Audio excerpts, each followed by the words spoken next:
Yeah, we can. We All are. right. We're live. Are we live? We Hello. are. Let's Hello, world. all right. Well, we'll just start talking because Yeah. it'll update eventually. Hello everybody. If you're watching on the replay, if you're watching live, welcome to our spoiler discussion, full spoiler discussion on the newest, highly anticipated Christopher Nolan film, Tenet. Today, I am joined by Chris from FilmStocked. Chris, thank you for coming Yeah. on. Thank you for having me on, man. I'm to, super pumped to talk about Tenet. to talk about this film, man. And it's our first official collab that people are seeing. And my first live stream. I've never done a live stream before. So this is exciting. Yeah. And again, guys, I'll just let you know, subscribe to Chris. All of this stuff is down in the description. Chris's social media, his the link to his channel. I even put the link to his video today that he did, his spoiler review. So everyone go down below and check that stuff out because it's great. I actually just watched your spoiler review to kind of hear your thoughts and see what you were talking about, so we could talk about it today. So you've seen it twice now, correct? I've seen it twice. Yeah, you've seen it twice. Back-to-back nights. Opening night on Monday, and then I went right back on Tuesday. I envy you 100%. I've only seen it once. I'm planning on seeing it sometime this weekend. Again, I don't know if that's going to happen or not, but that's the plan because all the AMCs in the Phoenix area are supposed to be open today. Today's supposed to be the day they reopen. But the one theater, like I live literally right across the street from an AMC. That theater is not showing any showtimes. It's not showing anything. And all the other theaters are. So I might use my A-list to go to a theater close by. I don't know yet, but that's the plan. But I still want to talk about it because it's I really enjoyed this film immensely. Like we will get into all the critiques and things that people have. We'll give our responses and reactions to that. But if you are here, if anyone's here, hopefully someone's here. If you are here, post a comment. What do you think of Tenet? Any questions you might have about Tenet, even like questions about the movie going experience, like if you're in California or somewhere and you haven't gone to a movie yet, post those. We'll put them up from the bottom and we'll talk about it. And then like just any questions in general that we can like hit at the end. We'll maybe go for an hour or so and just sit and talk about Tenet. But I'll start with you, Chris. I've seen your reviews. Everyone's seen your reviews, so we know that you really enjoy the film. I really do. Yeah. So, but I want to ask you, just like, what's the thing that you enjoy the most about this film? Like, what one thing is like the thing that you're like, wow, this film is like really, really good? Truth be told, I think it's the score. And like, I know that's not like a part of the plot of the movie itself. I can talk about another thing too, but the score, like, I think it's from the prologue. That's like a test of the soundtrack and it's on YouTube. And I actually used it in like a video I made for like one of my Instagrams. And like that score I've listened to so many times now. It's phenomenal. It's one of my new favorite scores of all time. Like, it seriously is probably in my top 10 favorite scores of all time. It elevated the movie right from the opening action scene, which is the other thing I wanted to talk about, which was the action. The action was so good in this movie, especially the highway sequence. Yeah, I mean, and I'll let you know if you didn't know, the score is now like out on Spotify and stuff. Really? Like I'm gonna add that after this. Yeah, tweeted today that they like are like finally released the score. So like I was listening to it like today when I was doing homework and stuff, like actually listening to the score. The score is great. I don't think I've had a score lock me into a film like this one did. When like in the opening opera scene, when that like you have like the instruments getting like ready and stuff like you would at a regular orchestra thing, and then like the terrorists come in and the score just hits and I'm like, oh god, like I'm we're in the middle of it. Like let's go. And that kind of has to do with something that a lot of people have talked about that has been kind of I don't want to say complaint because we're not complaining, we're offering our opinion. One of the things that people have said is that the sound mix is not great. I've heard that too. Yeah. Yeah, and I understand that to a point. Mm-hmm. There are some sequences where it's like, okay, yeah, they're talking, but like I can't hear what they're saying. For example, like when they're on that like sailboat, they're like trying to talk to each other, and it's like Through really the speaker, loud. that's the hardest one to hear for me. Yeah, and then like right after the opera sequence when they're like on the train tracks and like the trains are going by and you can't really hear what they're saying. But for me, at least personally, that wasn't something that was so like took away from the film. I think it actually kind of elevated the film because you feel so immersed in what's happening. Like, honestly, if we were on those train tracks with John David Washington and the opening villain, you probably wouldn't really be able to hear what they're saying. Now, I get it's a film, so you should be able to hear what they're saying. Like, I get that. But I don't know. I just felt more immersed. And obviously, when I get the Blu-ray, I'll turn on the subtitles so I can properly hear what they're saying. But I didn't have that big of an issue with it. What about you? What do you think? I'll admit the first time I saw it, I was in the back of my head, I was worried that maybe like something was wrong with the theater sound system because it was pretty hard to hear some dialogue. Mainly like Kenneth Branagh's character. He has such a thick accent naturally in the movie that it was difficult for me to pick up on some of what he was saying. But when there was like background noises going on, it was almost impossible at times. However, that didn't really take away from the movie, as you were saying, because I could still comprehend what was going on for the most part. And like, I'm pretty sure I picked up on every piece of dialogue that was like super important or necessary. The one thing with the sound that was a creative decision that was cool, like because it's the scene right after the highway scene, and John David Washington's like in the room, and he's in the red side, and then on the blue side, he's hearing the dialogue, and then like he hears it backwards. That the first time I saw the movie, I got distracted by that. I was like, and like the second time I saw it, I enjoyed the scene much more because I knew what to listen for. But I was so caught off guard by that choice that it almost took me out of the movie for a split second there. And then I was like, okay, I know what's going on now. But there's so much to comprehend with this movie that the second watch truly did help me understand so much more. Yeah, that was, now that you mentioned it, that was one scene where I was a little thrown because it was hard to tell which way was forward and which way was backwards. Yep. At some points. So I was like, oh, wait, what am I hearing? What am I hearing? What am I not hearing? Now that you mentioned that one was a little frustrating because it sounded like that was important dialogue. Yeah. So, but then you kind of find out it's just like he's trying to figure out where the thing is. But, you know, I don't know. I didn't have as many issues with the sound and with a lot of the things that people were saying. I think I was actually talking to my mom about it because I talked to her about, you know, movies I watch and stuff, as well as my girlfriend. And I actually got her hyped to see it. Like, she wants to go see it now with my dad. So what I told her was, you know, a lot of people are talking about how it's like really confusing and stuff. And it's a very complex movie to follow. Very. No doubt at all. Yeah. But this was kind of how I went into it because I really like to figure everything out and like figure out how everything works. And going into the film after seeing the trailers, I was like, the trailers make absolutely no sense. The inversion makes no sense. The backwards makes no sense. And I was like, I need to figure this out. And then we get into the like kind of the opening-ish scene where he's talking to the scientist at the beginning, trying to figure out what inversion is.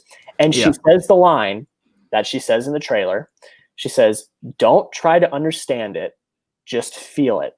And at that moment, you know, I hadn't thought much about it when I watched the trailer, but at that moment in the theater, I'm like, he's literally talking to the audience. He's not talking to John David Washington. He's talking to the audience. So what I do is I didn't like turn off my brain because this film, you have to think in this film to really figure out what's going on. But I turned off that side of my brain where I was like, I need to investigate and figure it out. And I just sat there and just took it. And I feel like that helped in a way because I was able to just kind of experience it. Yeah. I think that the first time I watched it, like I'm going to talk about my first time and second time because they were two completely different experiences. First time I saw it, I was like really almost too hard on myself about trying to catch every little detail. And like, I wanted to understand it so much, like when the credits rolled. And when the credits rolled, I was still like baffled by what happened because a lot of like small details I did miss. And then when I went back and rewatched it, it just made so much more sense. But yeah, like that line definitely there for a reason. That's Nolan's like hint at the audience. He's like, yeah, you guys might not get this one fully, so just have fun and enjoy the action and everything that you're about to see. Yeah, completely. And that's why I brought you on, because I wanted to just talk to you about Tenet. But two, Yeah. you have a different experience from me. You've seen it twice. I've only seen it once. So I like Right, that yeah. you're comparing that. So yeah, and then I'm trying to think. This film is so broad and there's so much to cover in it. I will ask you, and again, guys, if you're here, leave a comment. Let us know what you thought about Tenet. Let us know. And this is spoilers. We're talking spoilers, so you can say anything you want about Tenet, and we'll talk about it. But I kind of I want to ask you, because, like you said, it's an action film. It prides itself on its real action set pieces. Mm-hmm. What was your favorite? What was your favorite action scene? I mean, it's very hard to pick, but like, what would you say is your favorite? So before I give you my favorite, I'll give you like the runner up because it's super close. I'm calling it the airplane scene. I think that's what most people are calling it. That's what I'm going to call it, the airplane scene. The first time we see it. First of all, Robert Pattinson is so cool, dude. Like, I'm starting to love that guy. He's just so cool in this movie. The way he like has this like swag about him when he walks around. But I love how they plan that. And then when they break the scene before, it's the actor from the movie Yesterday. I don't know his name off the top of my head. And it's John David Washington and Robert Pattinson. And they're like talking about planning. And then the camera's like circling around them. That was beautiful. That got me so pumped. And then when you see the plane like crashing and like that shook my seat both times. It's the loudest movie I've ever seen in theaters. But then when you see them like inside, you obviously get to see like John David Washington fighting himself, his inverted self. He didn't know that the first time. But I just love when the line, it's like John David Washington is like breathing in and out, starting to like prepare because he knows he's gonna have to hold his breath. And then the dude that's like showing them all the art, I forget what he says. And then the alarm goes off, and Robert Pattinson's like, "You said 10 seconds, right?" And then they start holding their breath. Whenever someone has to hold their breath in a movie, I'm on the edge of my seat. I think of the 5th Mission Impossible when he's underwater. That's how I felt. Like I was so like just uptight during that scene. I really enjoyed it. And then the fights after, like I was talking about leading up to it, that's my runner up, but that was long winded. My favorite has to be the highway scene. I was riveted by that, like absolutely riveted. Is that your favorite as well? It's actually not. It's really not. okay. Look, everything in this film, all the action is spectacular. I'm not. It was a very hard question, and that's why I asked it, because I wanted to hear what you had to say. But continue. It's not my favorite, but continue. Well, the highway scene, the thing that I love about it, like how it starts with them in the BMW, and then you see like the way they crush the one car with like one of them's on like a fire truck, I think, and then they have like these 18-wheelers and they like circle him. And when John David Washington's like on the ladder, he breaks in and gets the plutonium, I think, and then he like comes out or whatever. It's just so clever. And then you get the actual car chase, and like the way it was shot, it was like it was like a POV. You were like on the hood of the car and you just saw the road coming at you on this massive screen, and like the score kicked in, and that moment, like I had an adrenaline rush both times I saw it. Like I got chills and I was like, oh, this is awesome.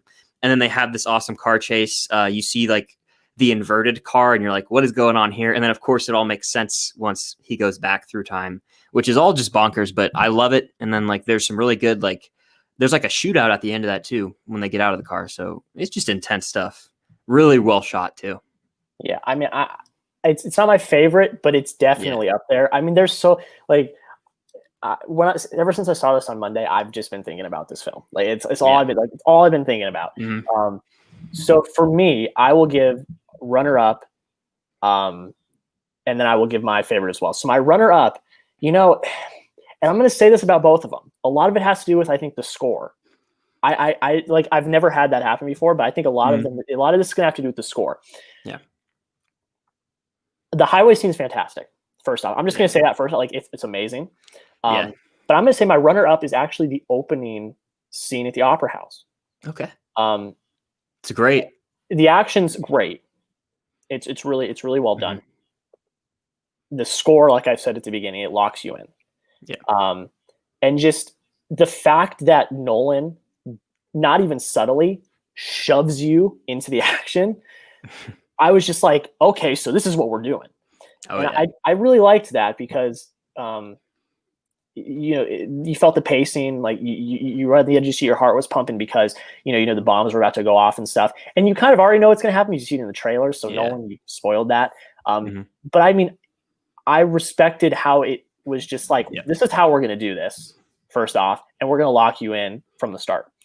But my favorite has to be the airplane sequence. Like, bar none, 100%. When we knew it was going to happen, we knew it was coming. We knew that. But even knowing that was going to happen, when that plane first came on the screen, my eyes widened, and I saw it in IMAX too. So I had like the floor to ceiling screen, and my eyes just widened. I was like, "What? Like, this is happening." The score is amazing, and you felt like you were there. Like, my chair, I felt like, oh, I'm about to take off. Like it was insane. It was like an attraction at like Disney or something. It was that good. No, 100. I completely agree with you, and that was the thing. And then it goes into them getting in, and the fight, the hand-to-hand fight, and all of that stuff is great. It's so hard to pick, but that is my favorite, and that is why it's just the ultimate spectacle of all. It's the budget for that scene alone is crazy to me. I don't know how much it is, but that's probably like a good chunk of the 200. I think it was $205 million budget. I mean, it's amazing. So we got some comments. Certain Vids, what's up, man? Certain Vids is here. We'll put these up. Yo, what's up, guys? I didn't like it as much as you, but I'm glad you enjoyed. Hey, man, this is a very divisive film. I mean, I welcome anyone's opinion. I have no problem with anyone's opinion. So hey, you didn't like it as much. That's all right. Maybe a rewatch will help. I mean, I know for you, Chris, you upped your ranking after the rewatch. I did. My ranking's already too high, so it won't change. Did you give it 5 out of 5? I gave it a 9. I gave it a 98 out of 100. I see. Yeah, I remember that. And you said something about, because I know you do like the automatic 5. And did you change that rule? Or yeah. So I did, and I did it kind of just. It's rough. I gave 2 things that aren't technically feature films 100 out of 100 this year, and that was The Last Dance and Hamilton. Yeah. The Last Dance, the documentary. Yes, it's fantastic. It's which I just like totally dropped. Like, I was watching it and then like something came out or something and I just like got off it, but I loved it. And I was like, I saw part of the 5th episode with Kobe and then I watched the first 2 and like back to back. I just got off it for some reason. Yeah, it's by far the best sports documentary I've ever seen in my life. I mean, it's amazing. Great. And the story of how it got made is incredible. That's a story for another day. But how it got made was incredible. And then Hamilton, I saw the stage production my freshman year when it came to ASU. Saw it with my mom. It was amazing. It was amazing. I already knew. It was amazing. Heard the soundtrack and everything. Yeah. And I consider it a film. Like, I put it on my list of the films for the year. But you can argue that it's just a showing of a stage performance. So with that, since they aren't major feature films that were filmed under the system or whatever, I took out the automatic 5 points. And that might be controversial and whatever, because it still took a lot of effort, and I'm not taking that away from anyone. They still got 95s out of 100. That's still an A+. Yeah. But I decided to do that. So now Tenet has skyrocketed up to my favorite film of the year. Yeah. So that's why I did that. And it was just a decision I made. And, we move on. So there we go. Another one from Certain Vids. The score is unreal. It felt otherworldly. Yes. It did. And like right from the opening, like I knew that I was going to love the movie. Like the first time I saw it, when it kicked in, I was like someone steps on it's like a violin or something, like an instrument. And like, that's the first drop of the beat or whatever. And I was like, is that the score? And then it kept going. And like, I had a smile on my face. I was just so hyped. I literally, like I said at the beginning, I have never had a score lock me in like that. The only thing that I could compare it to is maybe the Forge from Avengers Infinity War. which is AKA when Thor arrives in Wakanda, Yeah. or the portal scene in Endgame. Yeah. But those are just because there was a lot of emotional weight already there. But like from the split second that this film started, the score, I was like, okay, this is what we're doing. So yeah, but then as I've been listening to it today, you know, not watching the film, there's no other noise, there's no ambient noise, there's no dialogue. It's just the score itself. It really does feel otherworldly. Yeah. Like it's like nothing I've ever heard before. So I think that he needs to win as of now the Oscar. I know that Hans Zimmer is doing Dune. And did you get to see the Dune sneak peek? See the Dune sneak peek. Did you see the Dune? So pumped. That got me pumped. It looked great. Like I didn't know what to expect. I have the book. I've read the first like 3 pages, and that's as far as I got. Yeah. But so I didn't know what to expect. But like I love Timothée Chalamet. I mean, the cast looks amazing. Denis Villeneuve helming it as the director. You know who looks really cool is Jason Momoa. Is that his name? Yeah, Aquaman. He looks so good in that. He looks awesome. But you know who I think Oscar Isaac looks he looks sick. Like I'm so excited for that film. The trailer comes out I think next week, and it's like, did you see it's like supposed to be like 3 minutes long? The trailer.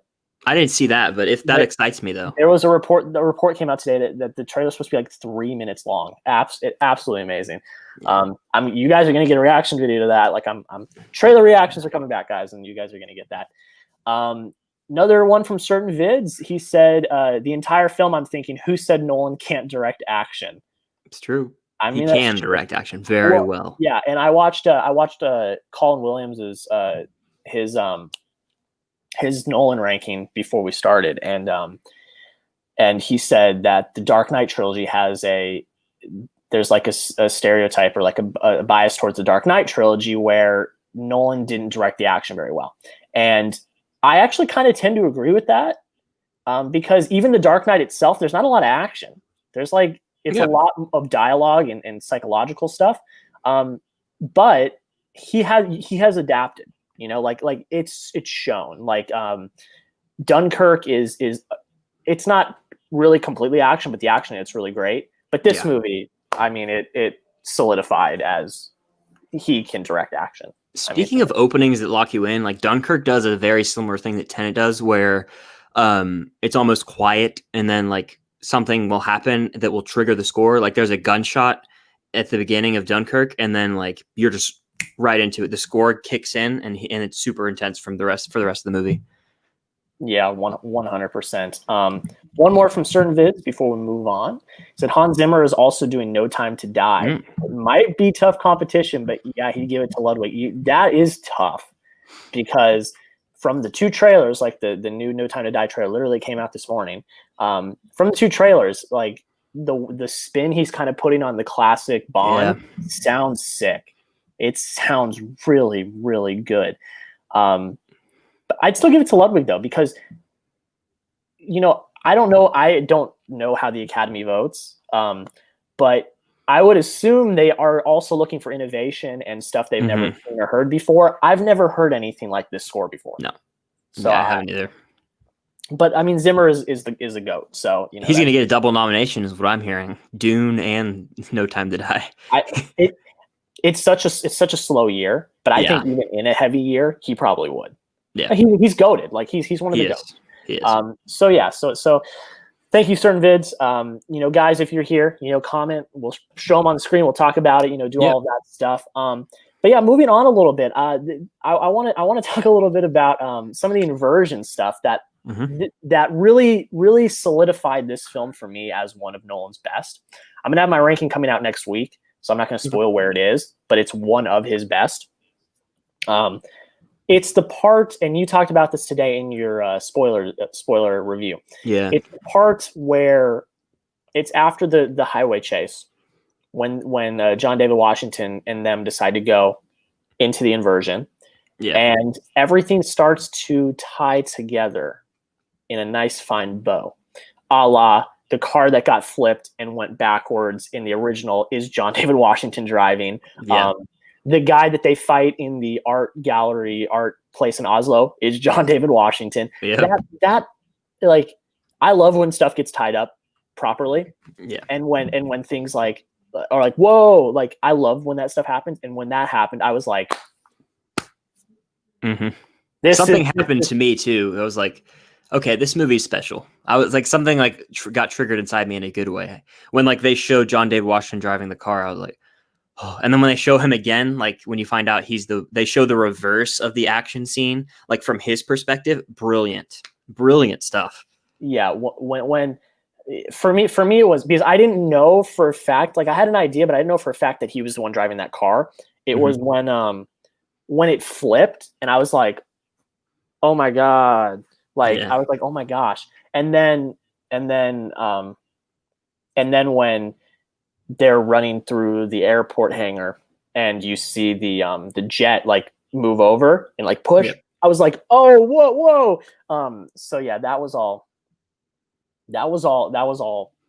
amazing.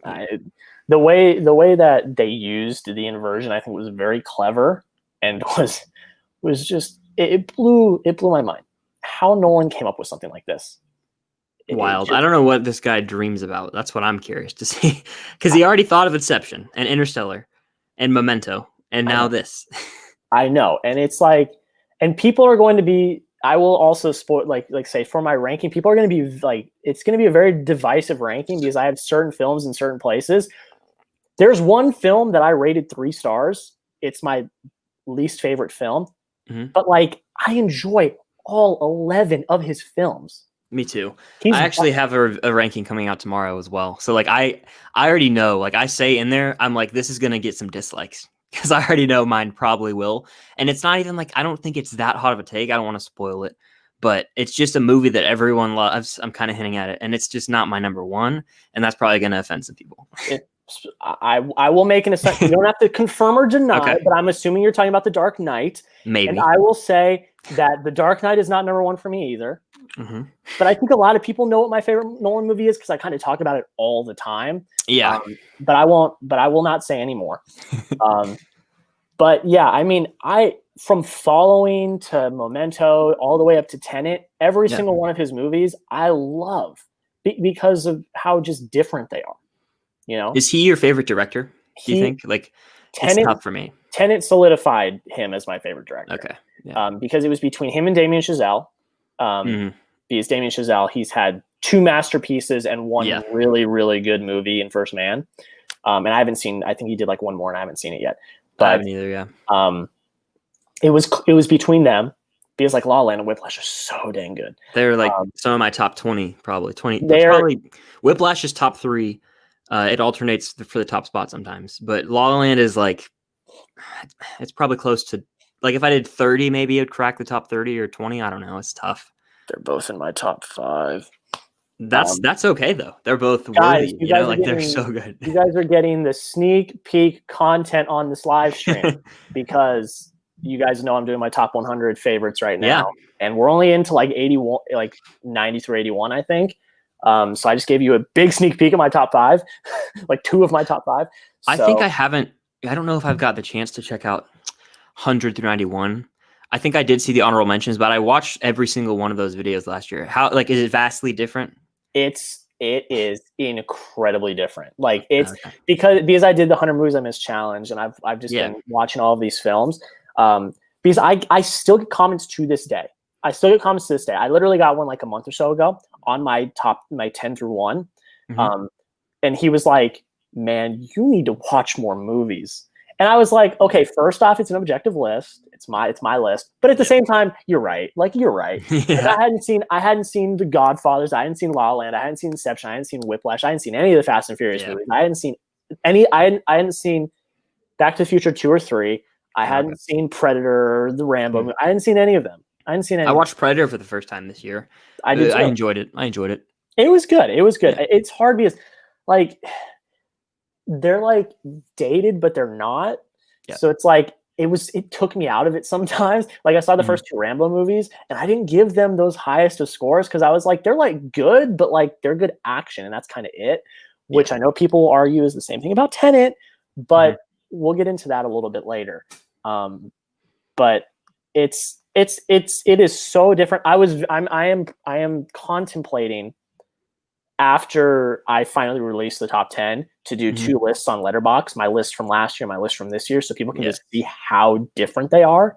That's not a bad idea. I would want to see that. Yeah, like I'll say, like I think Ready Player One was in like my top 5 last year. I remember that, and at the time, I wasn't judging you. Like I don't care. Like everyone has their own opinions. I was like, I remember that movie, and I was like, that was fine, but I don't know. Like it was totally cool that you liked it though. Like I wasn't. Well, I have taken the time to revisit it, and I think it's in like the 60s now. Oh yeah. So like it's changed drastically. But you guys will have to wait and see.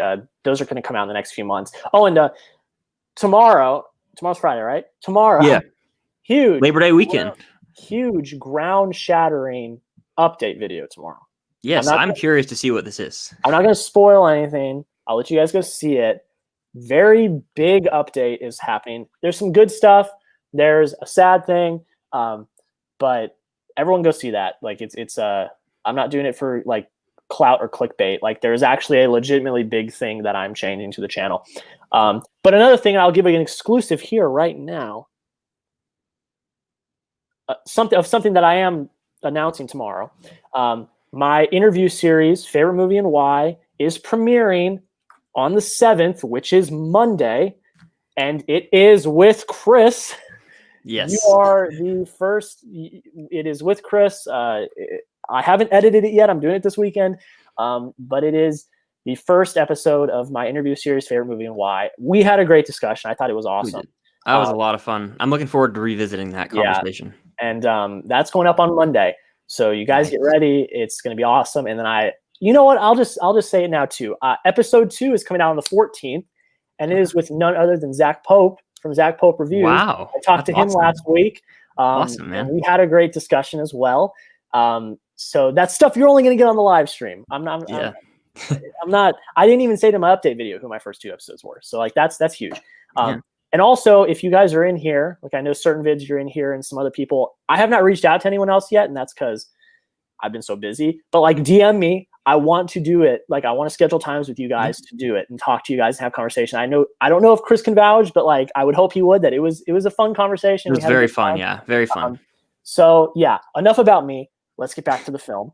I have a question about Tenet, just like straight up a spoiler. I just want to get down and dirty on this Tenet. Let's do it. Yeah. Hey, I don't want to leave the entire conversation. If you got questions, let's do it. I'm ready. All right. So this is the thing. There's a theory going around. I'll get to that in a second. I want to bring this up first. I did not catch this the first time I watched the movie. And the opening opera scene, obviously you see a bullet that's inverted because it goes away. And then you see someone has saved John David Washington. And you see they have a red string on the book bag. And the first time I watched the movie, I paid no attention to that. And then at the end, they like put so much emphasis on it because the person who ends up taking the bullet, at the very end in the face, has a red string on the book bag. And then also Robert Pattinson has it at the very end when they have like the 3-way conversation at the end. And so I was just like confused the first time I saw it. But the second time I actually watched like a heavy spoilers video. I think that's the name of the channel. Great content over there. Like I think he's gaining subscribers. Like I think he has like thousands, 100,000 because of all these in-depth spoiler reviews. But he pointed out some things that I did not process the first time I saw it. And I just wanted to talk about it. So obviously Robert Pattinson saves him at the beginning, which is what I got from that. When you said that, I'm sorry to interrupt. When you said that Jared. in your spoiler review, I was like, because I've only seen it once, so I didn't notice that. I was like, what? Yeah. So I'm going to be looking for that when I see it sometime this weekend. So I could be wrong because this movie has a lot of different interpretations. But based on that video I watched and just what I've read, my assumption, and I believe the purpose is that Robert Pattinson is dead. He dies because he's like, doesn't he say in their final conversation, he's like, it's like the end for me, but like the beginning for you. Does. No, he does. Yeah. I mean, I didn't even catch that the first time. I didn't even think that's an argument because when I knew, I did know, I didn't catch it in the opera scene, the red string. Yeah. But I did catch it at the end. I caught the red string on the backpack of the guy that's dead that helped pick the lock. I did catch that, and then I caught it on his backpack after. Because you're right. He does. He literally goes right after the 3-way conversation and dies. Right, like he goes back to, and that's how he's there to save, pick the lock and help him. Yeah. Okay. Yeah. No, 100%. Yeah, because he says, and you started to say this line. He says it's the end of my friendship with you, but it's the beginning of our friendship for you. Yeah. Saying that to John David Washington. Oh yeah. No. Yeah. I don't That's think that's a just theory. I think crazy. that's Like, that's I have what chills right happened. now. No, that's what happened. No, yeah, that's Yeah, not okay, even yeah. like a theory. That's like what Okay, yeah. happened. So that's at least Yeah. that's Because how I. no, yeah, it did happen. I just didn't want to be like, I didn't know if because I just didn't catch that the first time I watched it. I don't know what I was doing the first time I watched this movie, and I even said this. So like, I think I was talking to Jaren yesterday. Like, we were just talking about Tenet from Jaren Talks Movies, and he's seeing it a third time today. Like he's seeing it IMAX for a third time. I'm so jealous of you guys. Like I'm so jealous because like I can't today because I have class later Yeah. tonight, and like I'm just like I want There's to a see it so many 50-50 times. chance I'm seeing it again after this live stream. I have not decided yet, but I don't have any plans for tonight. And it's 6:00, Man, and I think there's like 8 and 9 o'clock showings, so I might go. I know it's tough. It's tough because Yeah. like I'm so busy. I have an internship, and you do it. So But I'm gonna see it sometime this weekend. I just don't know when. that was just a really interesting detail. Something else that I just completely like blanked on the first time I saw it. I think I said this in my spoiler review. I was so confused by the fact that John David Washington had that scene with Priya where he wasn't wearing an oxygen mask. I was just being dumb the first time I watched it. Like, they go in I'm calling it the time machine because I don't know what it's called. That's what I call like the inversion machines. It's like I just say like I've been calling them time lock machines. or something. I don't even Yeah, remember what they call whatever it. they're called. They get in one of those when they are inverted in the Oslo scene, and that's how they're technically in that current time that they were in. You know what I mean? And they're no longer inverting, and that's how he goes and talks to Priya. But after that, they go inverted again. That's just off screen, and like Nolan trusted us to pick up on that. That's my assumption because it cuts to the boat moving backwards, and then he's doing the pull-ups with the oxygen. And I'm not saying he has to show them going inverted again. I just think that it would have been like, I wish there was a little more like, not spoon feeding us, but just a little more like maybe with the editing. I know that Ryan from Nerdy Blurb TV is an editor, like that's his job, and he was talking about how he didn't like some of the editing choices, and I really wish that they just cleared it up a little more. And same with the boat. Like Kat, the name of Elizabeth Debicki's character, stays on the boat, and then she goes further back to Vietnam, and then she goes uninverted because the red means you're like not inverted. And I just didn't catch a lot of this the first time, but it's making a lot more sense talking through it now. Yeah, no, I don't want to sound like I'm like some genius or anything, but like I picked up on all of that the first time. I think again, it kind of goes back to what I had said earlier. I just kind of like turned off the side of my brain where I was trying to investigate everything. I was just kind of like, let's take it and see what happens. So like, I went into this thinking, okay, it's a Nolan movie. I really got to think. Yeah. And I don't know if you said this or Andy said this during the review, but one of you said, Nolan really, really relied on the audience to figure stuff out. I think that was him, almost to a fault. Yeah. And for me, I didn't mind it because I kind of picked up on the stuff. But for someone else who's not like as into film as we are, as someone that like is really focused, they may not. And so yeah, I agree with that a little bit. I would have totally agreed if I had no idea what was going on. For me, I just happened to pick it up. So I do agree. I feel like a little more spoon feeding might have helped. And I think that's a big complaint about a lot of people. Like that's the thing that people don't like, is that they're like, it's, and I'm literally going to pull up this comment from Jaren in a second. And he said, unnecessarily confusing. I think that's what a lot of people are saying about that, is that he's not spoon feeding you some of the stuff that you probably should. But at the same time, I respect Nolan for the fact that he's like, I trust my audience to think about this and really try to figure this out. So we're gonna hit those comments real quick. Jaren Talks Movies, what is up? What's up, Jaren? What's up, man? What is up? We were just talking about you, man. We were actually in a good way. You up, yeah. And then he also said, I swear, if I hear someone say again that Tenet is unnecessarily confusing, I'm gonna flip out. Seeing it for the third time tonight. I won't flip out about it, because I get that like some people get confused and stuff, so I'm not going to like flip out about it. But I will say, and we just talked about this, if you are just joining us, I'm very jealous of you, and I'm probably going to be very jealous of Chris. I've only seen it once, and I don't know when I'm going to see it again. So I'm very jealous of you guys for seeing it multiple times. But yeah, also, Jaren, if you're in here, DM me. I want to do a favorite movie and why conversation with you. So hit me up. Let's do it. But yeah, unnecessarily confusing. That has been a big topic of conversation. I've watched, I'd say almost 10 or 11 reviews of different people. I've watched all of my YouTube buds that I'm starting to become friends with. I watch all your guys' reviews, the good, the bad, all of them. Yes, that is a very big conversation. Is this too unnecessarily confusing? So I will ask you, Chris, because like you said, you didn't catch some of this stuff the first time, and now you've seen it a second time. What do you think about this? Is it too unnecessarily confusing, or is it, just something you really have to think about a little harder? You know what I mean? I think it's definitely something that was designed to be rewatched, and some people say that is to a fault. Their argument is you shouldn't have to watch a movie more than once. I would say that's normally the case, but with Nolan, it's such he has like the right to do that, in my opinion. I mean, you look at Interstellar, and that's a movie that I haven't seen in years, but I do remember like wanting clarity after I saw it. I like read about it thoroughly, like just wanted a concrete answer, and I still don't think I got it. That's something that makes his movies fun, is you get to keep revisiting them. With Tenet, I don't think it's unnecessarily confusing. I think that I've heard people call it like sloppy script, and I respectfully disagree. I think that it's a very well written movie, but I can see how, like, if you want it just like an action movie and you don't want like a Nolan mind bender of a movie, you could be not maybe upset by it. You know what I mean? Like, you might not have gotten what you wanted out of it, and that's why. Like, I'm not saying I fully even understand every detail. I just don't think it's unnecessarily confusing. I do think he could have gave us a nod a little more, but I will say it does get confusing, really confusing, if you dig too deep into it. Like Jared and I were having a conversation last night actually about just certain aspects, and if you like try and think about the timeline too in depth, like to a precise like time, like you will end up getting confused. I did the same thing with like any time travel movie, like even. This is off topic, but like parts of how like Steve shows up at the end of Endgame still, like I overthink that. That's just what I do with time travel. It's because it's not a real thing that I always end up overthinking it.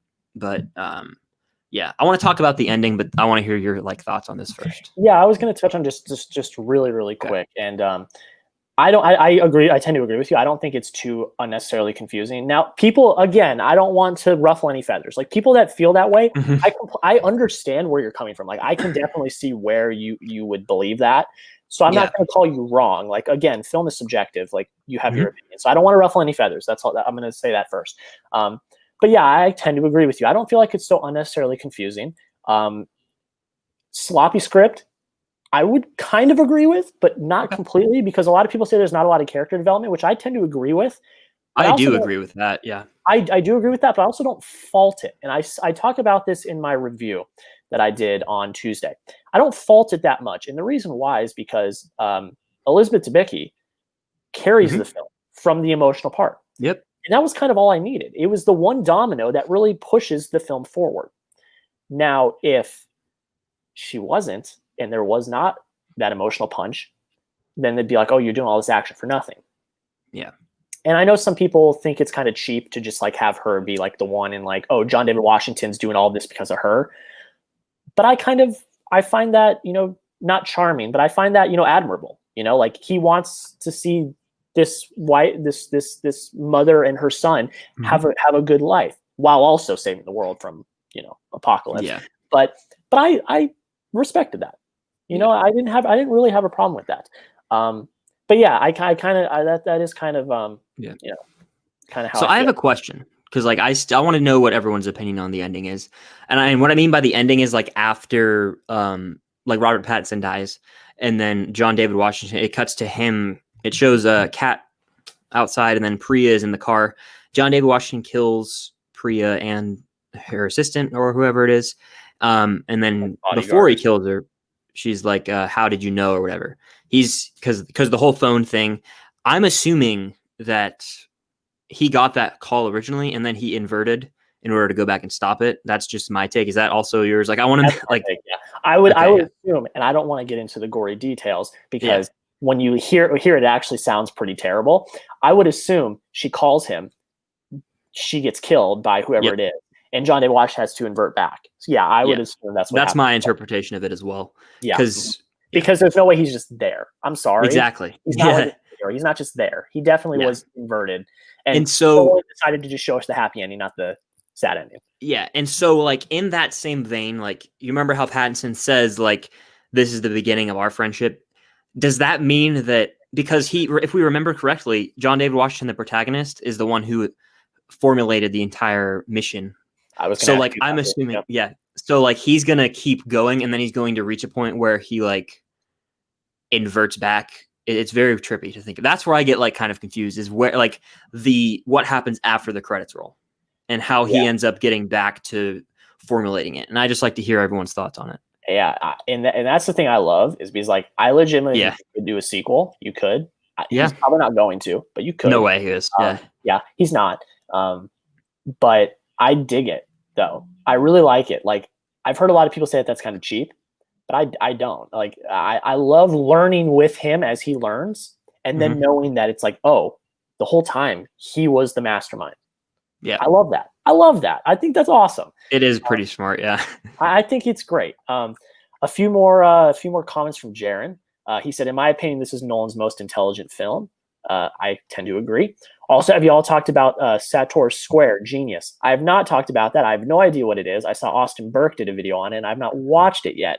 But I do know that's the name of Kenneth Branagh, but I don't know what that means exactly. It has something to do with like I think it's kind of like a Rosetta Stone or something, and like TENET on it or something like that. Right. I haven't watched, like, again, Austin Burke did a video about it, and I have not watched that video yet. Yeah. It's in my watch later. I'm going to watch it eventually. But I mean, at the beginning, it's Nolan's most intelligent film. I originally I would have said Inception, but this is insane. I think he piggybacked off Inception with this. You know, like, like, what can I do to elevate this even more?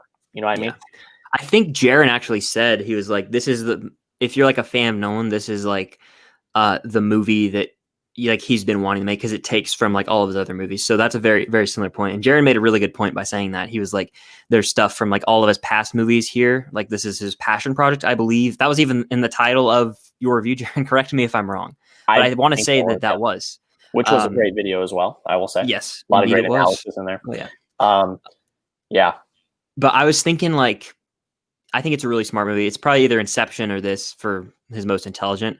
Maybe Memento. That one is pretty smart too. It's not one I've rewatched as much though. I haven't seen that movie since since before Dunkirk. That's the last time I watched it, 2017. Yeah, I saw Memento this year. I saw most of his filmography this year because I had to, because Tenet was coming out. I wouldn't say Inception is his most intelligent, just because I think it's easier to follow. Yeah. Not taken away from the fact that it is a brilliant movie and like very intelligent, but I think Tenet, because it takes a lot of brain power from the audience. Yeah. I think it has to be, because it's so complex. Like, you can kind of follow a dream within a dream within a dream. The concept is amazing. But with Tenet, it's like you got to the inversion and that would be my opinion on it. I think. Yeah, and then I was just I've been talking to Jaron about Tenet a lot, because he was the only other one really who like I'd been talking to that had like really seen it more than once. And he mentioned, I was asking about Sador, which is Kenneth Branagh. I was like so confused, like even after my second watch still, as to how and this was very cleared up for me, by the way, before I say this. I was like, so he's from the future technically, and because he knows how everything ends. And so he's like inverted this, because he has the inversion technology or whatever. And then he inverts back to the boat on Vietnam, because that's when he was happiest. And that's where he wanted to die, because he was going to, his original plan was like, he was gonna like kill himself there, I want to say, on the boat, because that was like the happiest moment. That's my interpretation of it, I think. And that's what I've gathered from it. I don't know if this is at least what I've gathered. You could be completely right. I mean, I don't. The Vietnam boat scene is actually the one that like makes my mind think, like, trip the most, because there's the scene earlier in the movie with Kat and the protagonist at the restaurant, where she talks about seeing the woman dive off the boat and then my husband disappeared. But then later in that same timeline, the husband is still there, and I guess that's just because he could have, like, that's where I start to dig too deep into it. You know what I mean? Yeah, that's tough. What I had thought was, it's not him coming back from the future. I think he's been, and I think at the beginning of the movie, this is how it is. It's like he's been fed the information from his future self. But you know what? Now that you bring that up, though, you might actually be right, because I remember. Sorry to cut in here. Oh yeah, cut in. Yeah, go ahead. He takes Kat in the inversion, and then like he's going back, and then like the highway scene happens because he's inverted originally in the highway scene. Remember, like, and then I start to question like how when she got shot. It's like I don't know. It's a lot. It's a lot when you really dig into it. But overall, like it makes sense. But little things like that is what I get hung up on. Yeah, now that you think about that, I'm tripping out hard. I have no idea. I did the same thing to Jaren. I probably am like just messing with people's minds for some reason. No, it's good. I mean, that's what we're here to talk about. Like it doesn't make any sense. We're gonna hit one more from Jaren. He says, as a Bond fan, this was a dream. And for other Bond fans I've talked to that hated this movie, who really knows anything about James Bond? I mean, that's funny. I think it is like his spy. I mean, he literally says it in the behind the scenes video, like it's a spy, like his spy movie. And he was inspired by it. But yeah, it's funny. And that's a funny take. But yeah, what there was Pattinson as Bond. Can we just talk about that real quick? I think that would be perfect. I think it'd be great too. He's got to get through Batman first, man. I mean, yeah, that's the thing. He's Batman now, and he looks so good as Batman. But he's got to get through Batman. Did you see the report today? Oh yeah, he has COVID. He has COVID now. Like, my goodness. When I saw the original report that it got halted because someone got COVID, I was like, oh, it's probably some grip or some lighting guy. And then they're like, oh no, it's Pattinson. I'm like, what's happening here? I was so like, it's just so crazy. But yeah, I was going to ask you as well. God, what am I trying to say here? That final battle, I think, is one of the most brilliant pieces of filmmaking that I've ever seen. Yeah. I literally had like a coming to God moment watching that. No, like for real. It was like I was like watching this grand scale and seeing people go forward and people go backwards, and I was just like, what? How is this possible? You know what I mean? Like, how is this possible? And I had that moment when I saw because the behind the scenes came out before it released, like the 9-minute feature or whatever. And they showed a few clips of like John David Washington, them doing like the backwards movements and stuff. And at that point I was like, oh my God, what? Like, it was crazy. But this scene solidified like how incredible this movie is. And it's very hard to, I know some people think it's very hard to follow, and it was a little bit. I was like, okay, how does this work? But then again, I kind of just shut off and I was like, let's just watch and just enjoy. And it's so good. Now I want to see it more and more and more. Like, I might see this more than any movie I've ever seen in theaters for two reasons. One, because it is complex and I want to revisit it. But two, I've been so hungry for like a great theatrical experience and I know this movie is not going to feel the same on Blu-ray. Like, Blu-ray is awesome. And even no matter how big the TV I have is, it's still cool, but it will not fill the void of the seat shaking in the theater and like this, like being on the highway. Like, that was just, I'll never experience it again. So I'm going to take advantage of it. Yeah, I mean, I definitely agree. I think my record for film that I've seen most, believe it or not, is Captain Marvel. Really? I saw it 3 times in theaters. Okay. And the only reason I did was because I saw it with different people. So I saw it by myself the first time, then I saw it with my mom and sister, and then I saw it with my girlfriend. So that was why. And I also wanted to see the end credit scene for Endgame because I was hyped about Endgame. My record is also 3, and I've seen, it's a 3-way tie: Force Awakens, Infinity War, and Endgame. Yeah, I saw Endgame twice. I saw it opening night, and then I saw it the next day with my mom and sister. But then I was so exhausted from it.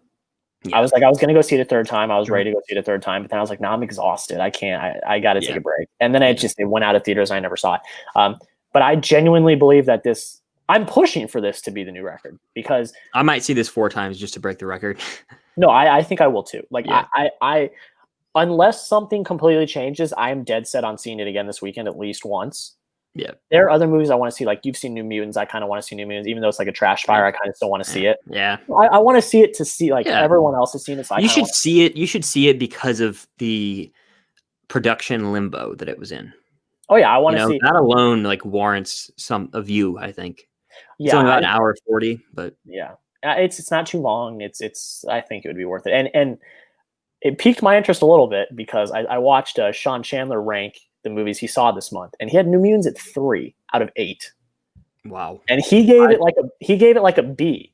He said it actually crazy. wasn't bad, and I was like, Okay, well that Yeah. piques my interest a little bit. I So know that I definitely like disliked it more than a lot of people. Like a lot of people liked it more than I did.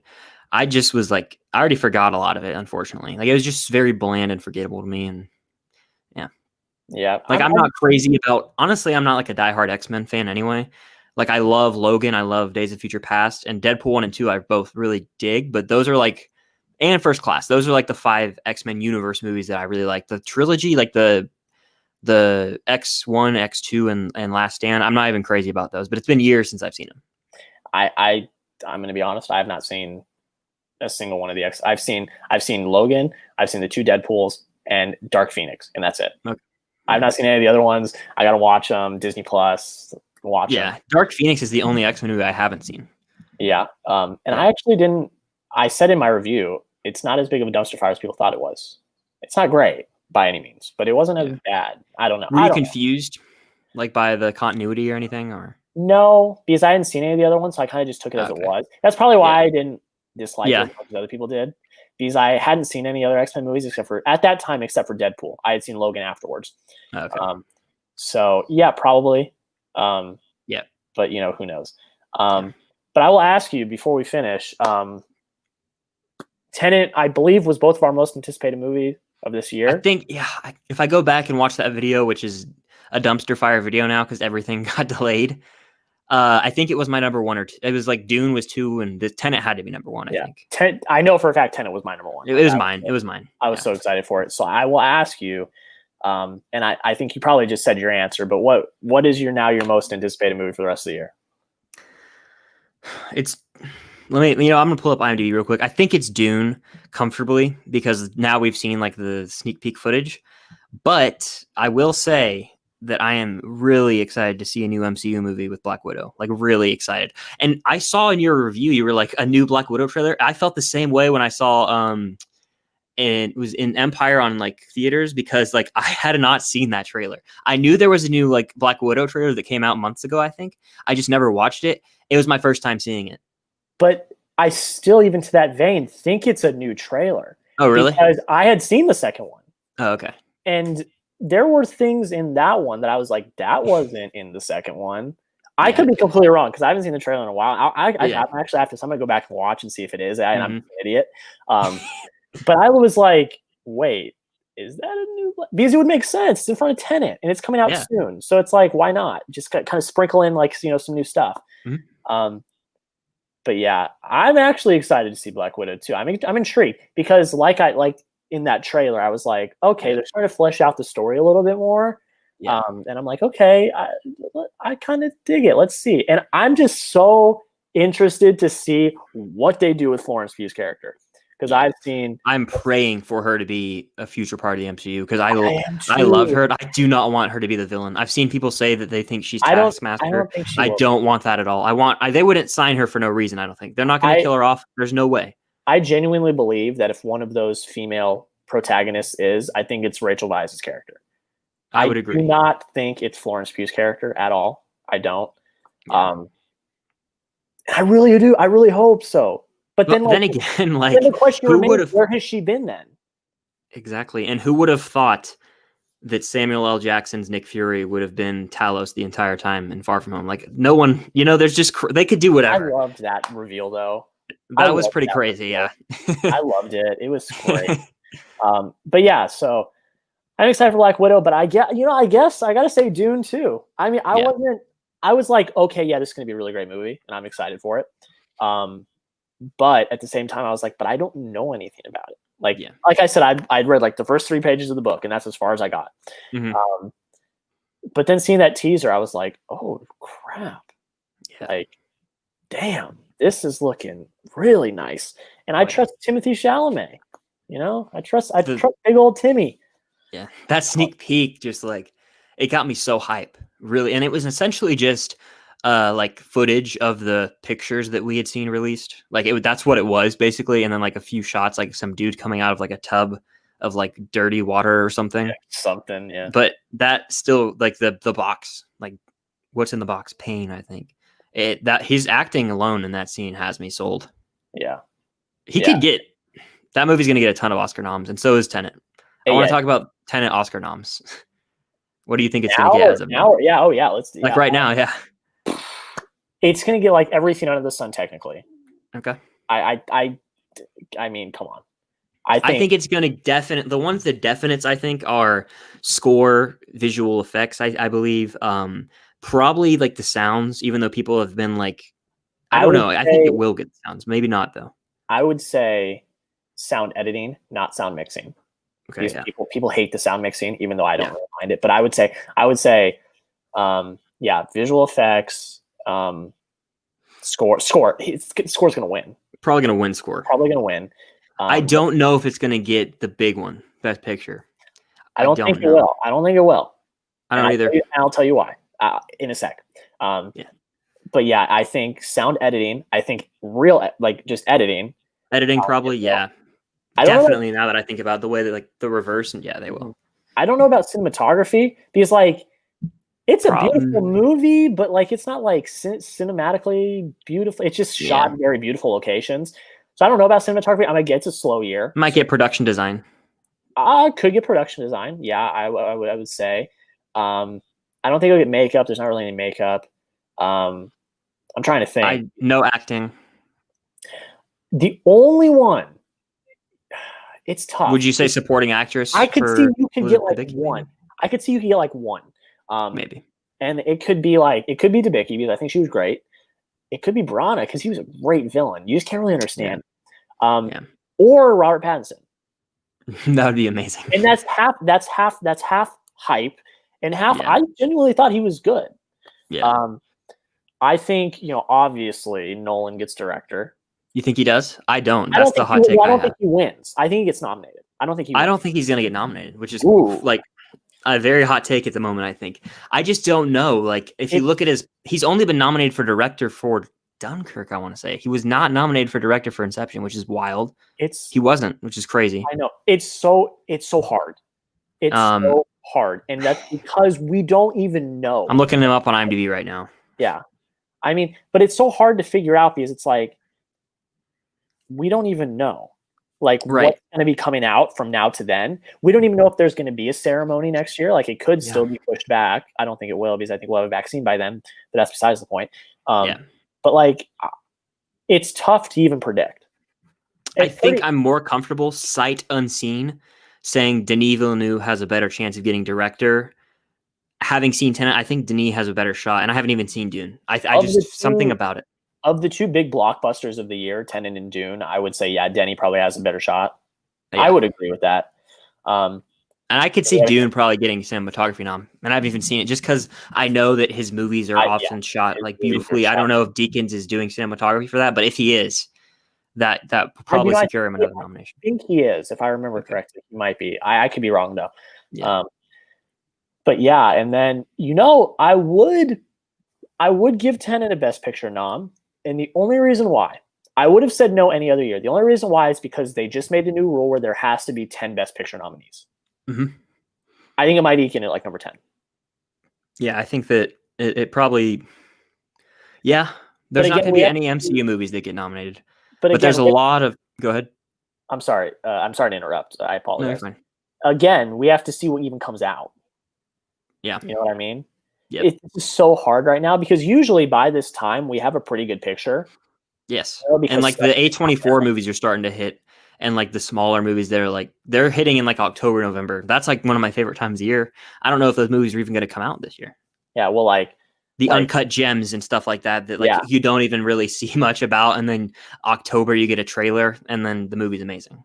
But, yeah. I mean, even like the Devil All the Way that's coming out on Netflix in like 2 weeks. Oh yeah, I'm gonna watch that one. That looks amazing. Like I'm so excited for that movie. And Pattinson's in that too. Pattinson, oh my god, that's the one where I think he'll get a nom.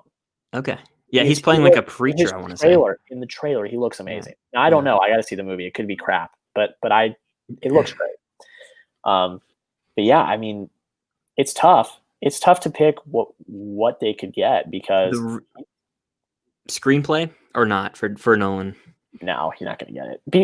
And it's not even from the fact that like it genuinely is weak. I think there's going to be a campaign that like it is a weak screenplay because there's a lot more people that say it's weak than people like us that or like I don't even know if you think it's weak or not. Like I think it's like weak in some aspects, but I think overall it's pretty solid. Yeah. But like there are a lot more people that are like, this is a very weak screenplay. Yeah. So that may sway. I don't think overall the Academy gets swayed by the public, but sometimes there's like little things I think maybe that might eke in. So yeah, I mean, like I have no clue what at this moment. I don't know what I would even predict to win Best Picture between what's come out and what hasn't come out. I don't know what I would predict. Yeah, and we don't know. And like I think now like the deadline is like March of next year, which hasn't happened since like the 20s. The only reason I know that is because I took an Oscar class last semester. So it's like we don't, because like what's going to get pushed next year but still stay in that like, category of like can still go. Like I have no idea. I'm very, very excited. Yeah, because I will say I think Kaluuya will get an actor nomination for Judas and the Black Messiah. I don't know if you saw the trailer for that, but the trailer looks fantastic. He's probably going to get a nomenation. It looks fantastic. That trailer looks fantastic as well. I mean, see, it's like the small stuff. Who knows? Yep. Yeah. But I think that's about it, guys. We kind of covered everything here. Talked the spoilers, talked the good, the bad, and the ugly, and we did even talked about the Oscars. So thank you, Chris, for coming on. I appreciate it. You guys will be able to see his face on my channel on Monday. First episode of Favorite Movie and Why. And thank you again for coming on. This was a lot of fun. My first live stream. Thank you to everyone that commented. Certain vids, Jaron Talks Movies. Thank you guys for coming out. And thank you for having me on again. It was a lot of fun. I finally got to sit down and on the air and talk live about Tenet spoilers. Yeah, I've been itching for it. Like I've been itching for it. So yeah, guys, thank you so much. If you're watching this on the replay, thank you for watching on the replay. Comment down below. What do you think of Tenet? You like it, you hate it? Let me know why, and we'll have a little conversation in the comments.